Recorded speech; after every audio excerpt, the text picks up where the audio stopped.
Bismillahirrahmanirrahim, par le nom d'Allah clément miséricordieux. Madame, mademoiselle, monsieur, chère auditrice, chers auditeurs, chères étudiantes et étudiants, bienvenue à toi dans ta nouvelle école, ta cyber-école. Poursuivons ensemble la troisième partie de notre thématique, dont le sujet s'intitule « Le mariage, une grande institution, une belle institution, mais avec qui ?»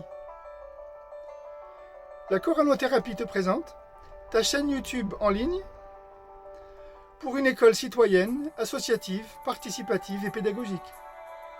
Ta première cyber-école en ligne intitulée Pacte, projet d'accompagnement coranothérapeutique émancipatrice. École Pacte, projet d'accompagnement coranothérapeutique émancipatrice. Parce que par ta théologie musulmane, tu vas, par la grâce de Dieu, t'émanciper, développer, évoluer, te scolariser. École familiale, gratuite, publique et à ciel ouvert. Cycle d'études adressé aux adolescents du collège et aux futurs jeunes adultes au lycée.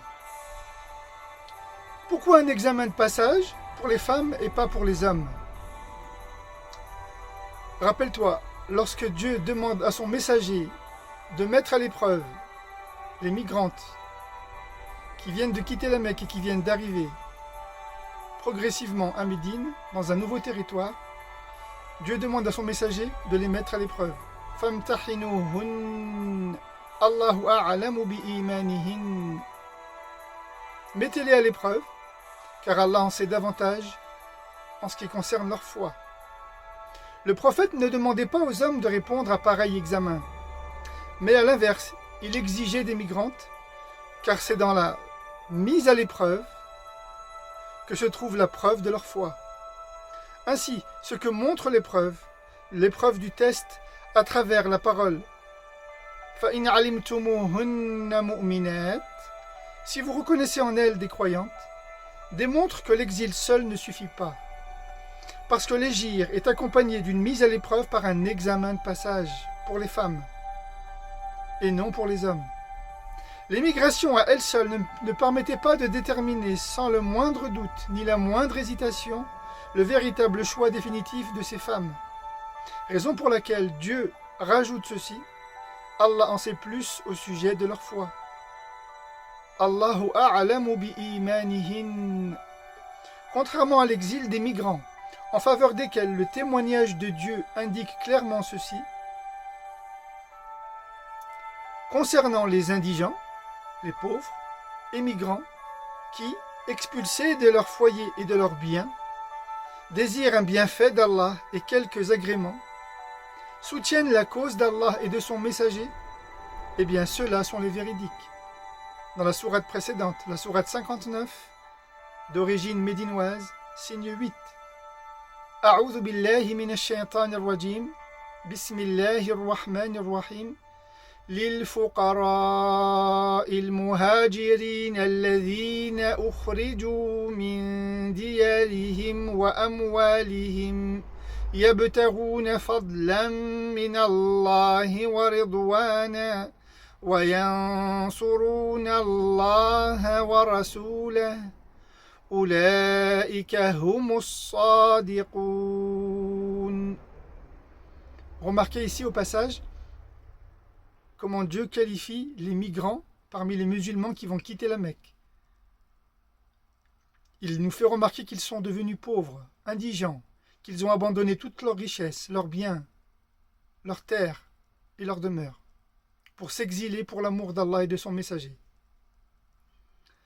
Qu'est-ce qui distingue une migrante d'un migrant, me diras-tu? Ne sont-ils pas égaux au regard de Dieu? La foi d'une croyante serait-elle en dessous, inférieure à celui d'un croyant? Dieu serait-il misogyne, selon toi?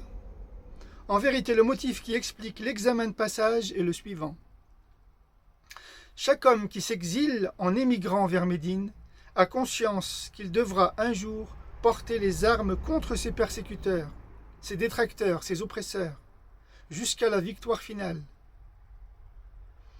Les femmes, quant à elles, ne sont pas tenues de combattre. Elles n'étaient pas tenues de combattre. Ainsi, l'exil du migrant implique en soi une foi sincère qui l'exonère dignement de cette mise à l'épreuve. Le début de la sourate 60, la soumise à l'examen, Al-Mumtahana, d'origine médinoise, posait déjà les bases d'un futur engagement que les migrants ne manqueront pas et devront donc mettre en application le moment venu.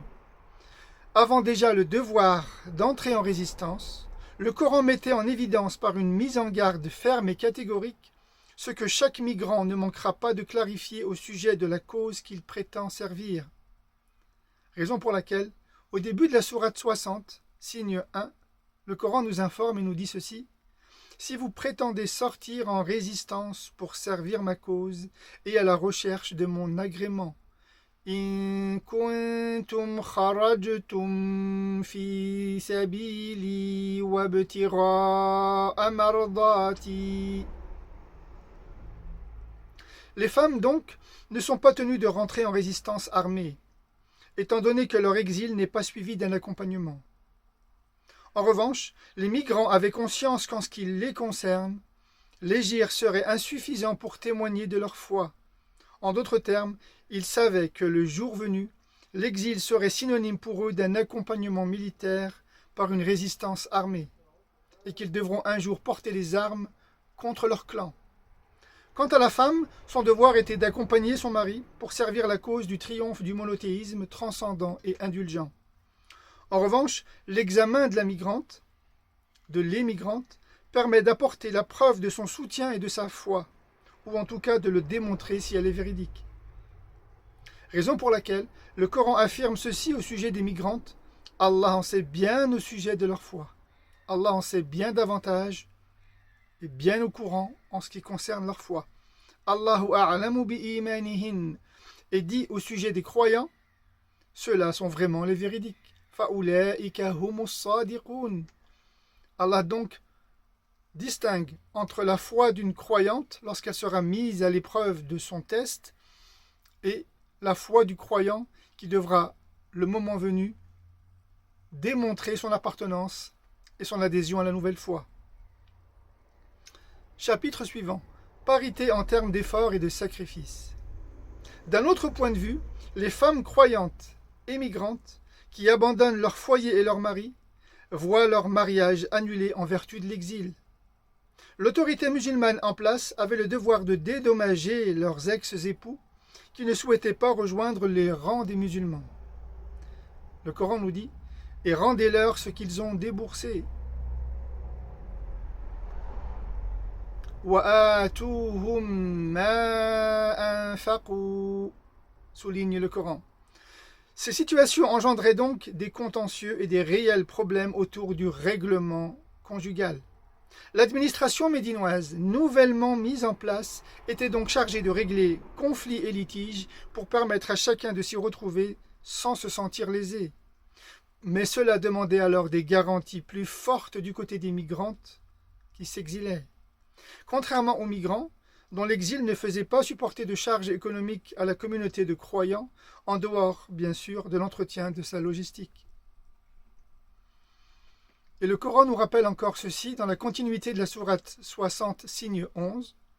Et si vous vous sentez lésés en quelque mesure que ce soit par vos épouses, parce que repartis vers les négateurs, et que vous infligiez des représailles, lors de vos prochaines et de vos futures conquêtes, alors restituez à ceux dont leurs épouses les ont quittés l'équivalent de ce qu'ils avaient déboursé, et soyez dévoués à Allah en qui vous êtes croyants.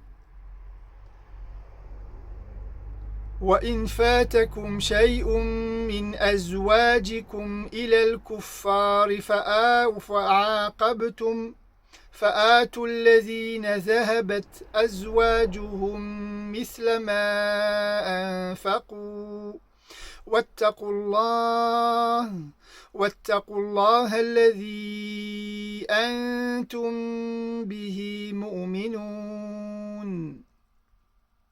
Sourate 60, signe 11. Chapitre suivant. Situation de non-retour pour les migrantes. Le Coran nous dit: ne les laissez pas retourner auprès des négateurs. فَلَا تَرْجِعُوهُنَّ إِلَى الْكُفَّارِ. Dans la sourate 60, signe 10. Pour des raisons de cause à effet, il n'est donc plus possible pour ce contingent de croyants, de croyantes appartenant à l'islam de revenir sur leurs talons, au risque de subir des représailles une fois de retour à la Mecque. Les érudits des textes se sont interrogés pour mieux comprendre l'intérêt de cette injonction divine adressée et orientée uniquement aux femmes. Ils ont finalement élucidé la question en réfléchissant au contenu du traité contenu entre le prophète et les chefs de clans des tribus arabes païennes lors de la 6e année de l'Hégire. Le Coran donne un ordre aux musulmans de ne pas renvoyer les migrantes. فَلَا تَرْجِعُوهُنَّ إِلَى الْكُفَّارِ. Ne les renvoyez donc pas auprès des négateurs, une fois qu'elles ont réussi leurs examens de passage, une fois leur appartenance au groupe de croyants avérée, confirmée. En effet, lorsque l'on ouvre le contenu des accords et qu'on se met à lire les déclarations signées de part et d'autre dans ce traité, on y trouve entre autres ceci. Quiconque parmi les habitants idolâtres de la Mecque viendrait à se réfugier en tant que nouveau musulman en territoire médinois fera l'objet d'une expulsion manu militari et devra retourner chez les siens sans exception ni condition. Ce qui ne laissait pas le choix au prophète de devoir renvoyer tous les musulmans venus s'installer pour y vivre, quand bien même ils seraient musulmans. Et quiconque, ex-musulman soit-il, viendrait à se réfugier à la Mecque, car reniant sa foi et fuyant Médine, donc qui aura abjuré la foi de Mohammed et la foi de Dieu de Mohammed, ne fera l'objet d'aucune expulsion de notre part. Le prophète ne manquera donc pas le moment venu de rappeler à ses détracteurs qui lui réclameront le renvoi de toutes les fuyantes que les accords n'ont été contractés et ne visent que les hommes et non pas les femmes. Les familles étant naturellement exclues car le traité ne le mentionnait pas. Les femmes migrantes furent bien sûr épargnées de cette clause, par un effet de la grâce d'Allah Azza wa Jal qui fit oublier aux Mécois d'en faire mention. Elles purent sauvegarder leur dignité contre un mauvais traitement qui leur aurait été sans nul doute réservé et que n'auraient manqué d'infliger les Arabes païens et incultes sous aucun prétexte. La communauté de foi aurait subi un tel coup au moral que cela aurait peut-être, voire certainement influencé le cours des décisions de l'histoire. Influencé, certainement, les décisions qu'aurait prises le messager d'Allah concernant la maltraitance qu'auraient subie, au conditionnel, les croyantes. Chapitre suivant. La grande nouveauté. Le Coran nous dit « Si vous reconnaissez en elles des croyantes, ne les laissez pas retourner auprès des négateurs. Elles ne leur sont plus légitimes sur le plan conjugal et eux ne leur sont plus non plus légitimes sur le plan marital. » فَإِنْ عَلِمْتُمُوهُنَّ مُؤْمِنَاتٍ فَلَا تَرْجِعُوهُنَّ إِلَى الْكُفَّارِ لَا هُنَّ حِلٌّ لَهُمْ وَلَا هُمْ يَحِلُّونَ لَهُنَّ. Il devient évident, par décret divin qu'exprime cette injonction, que désormais les croyantes ne sont plus liées aux païens par le nœud du mariage. Mais la nouveauté réside toutefois dans le contexte historique dans lequel nous est présentée cette modification. Et là, je te demanderai d'être attentif et concentré, d'être à l'écoute. Les circonstances liées au contexte de cet événement historique nous apprennent que l'annulation des liens du mariage survient à cause de l'hégire et non à cause de l'islam. Ce n'est donc pas par décret divin que le mariage est annulé, mais par obligation de quitter le territoire païen qu'occupaient les croyantes pour venir immigrer et s'installer et vivre dans un nouvel espace communautaire sécurisé et protégé par leur foi. Et c'est en cela une grande nouveauté. Cela signifie d'autre part qu'avant la révélation de ce texte du Coran, et avant que Dieu ordonne de faire l'hégire, aucune loi n'est venue ici interdire, voire même encadrer les relations maritales entre musulmans et idolâtres à la Mecque, lorsque tous vivaient pendant 13 ans dans la promiscuité, et dans un même territoire, païen et idolâtre. Et cela pendant les 13 premières années de la Révélation. Ainsi, les érudits des textes estiment que durant la période mécoise, la femme était en situation de pouvoir choisir librement, en son âme et conscience, si elle devait mettre un terme ou non à sa relation conjugale. Ainsi, décision était sienne. Je répète, décision était sienne de soit divorcer d'elle-même en vertu de sa nouvelle appartenance à la foi musulmane, ou bien de continuer à vivre maritalement et de maintenir les relations conjugales avec son mari païen, et vice-versa, et cela durant leur période de vie à la Mecque, avant l'hégire. Je te remercie pour cette écoute. Dans la prochaine partie, par la grâce de Dieu, nous étudierons le langage coranique concernant le lien du mariage contracté entre les musulmanes et les négateurs, afin de définir au regard des textes qui sont réellement les négateurs, dans lesquels le Coran ne manque pas de souligner et de démarquer sa relation avec un croyant. Je te remercie pour cette écoute et je te souhaite une excellente journée, une bonne écoute et à très bientôt. Wassalamu alaikum wa rahmatullah.